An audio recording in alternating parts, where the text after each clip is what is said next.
আমরা MDB load ধরেছিলাম হচ্ছে এমডিবি 170 কিলোওয়াটের মতো, রাইট? সো এটা আমরা দেখেছি যে আমাদের এই লোডে এরকম আসে।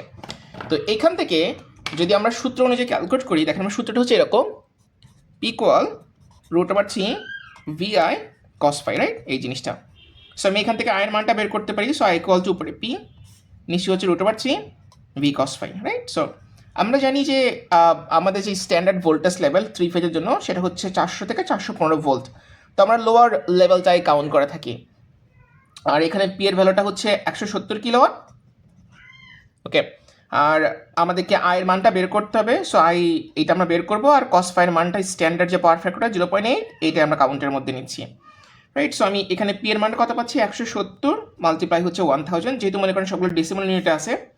আর √3 মান হচ্ছে 1.732, বি হচ্ছে 400 ভোল্ট, আর এটা 0.8। তো আমি যদি এইটা একটু ক্যালকুলেট করে দেখি যে আমার নিচের ভ্যালুটা কত আসে, তো দেখেন আমাদের নিচে হচ্ছে কত আছে, 1.732 মাল্টিপ্লাই 400 মাল্টিপ্লাই 0.8। তো নিচে কত পাচ্ছি, 554.24 পাচ্ছি। সো আমি এইটা 554.24, আর এটা হচ্ছে 170, তারপরে 3টা শূন্য, রাইট? এই জিনিসটা। তো দেখি আমাদের এক্স্যাক্টলি ফিগার কত আসে, 170 মাল্টিপ্লাই 1000, এরপরে ভাগ করবো 554.24 দিয়ে। সো আমি কত পাচ্ছি, 306.72 অ্যাম্পিয়ার। দেখেন এটা হচ্ছে, আমরা এটাকে বলি ডিজাইন কারেন্ট, আইডি।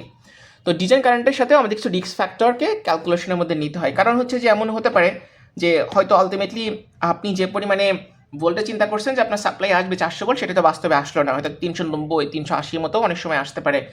আবার এমন হতে পারে যে লোডটা মনে করেন 170 কিলোওয়াটের জায়গায় হয়তো এটা 182 কিলোওয়াট হয়ে গেছে। So this thing may happen. আবার এমনও হয় যে পাওয়ার ফ্যাক্টরের মানটা হয়তো দেখা গেলো যে কমে গেছে। আবার আপনি যে কেবল ব্যবহার করছেন সেটাতে যে পরিমাণ রেটিং লেখা ছিল সেটা হয়তো মনে করেন পারিপার্শ্বিক তাপমাত্রা বা পারিপার্শ্বিক অবস্থানের কারণে কম বেশি ভ্যারিয়েশন চলে আসে।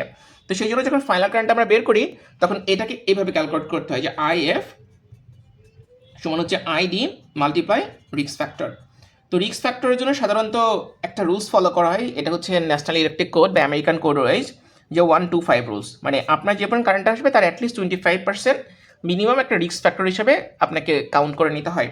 তো আমি এখানে কত আসলো, 306.72 মাল্টিপ্লাই 1.25। তো আমি দেখি কত আসে। সো IF সমান হচ্ছে, এই ভ্যালুটা দেখে কত হয়, এটাকে 1.25 দিয়ে মাল্টিপ্লাই করেন। সো 383 পাচ্ছেন, রাইট? 383.40 অ্যাম্পস। তার মানে এইটা হচ্ছে আপনার এই মোমেন্টে এই বিল্ডিংয়ের জন্য প্রয়োজনীয় কারেন্ট, যেটা আপনাকে এনশিওর করতে হবে।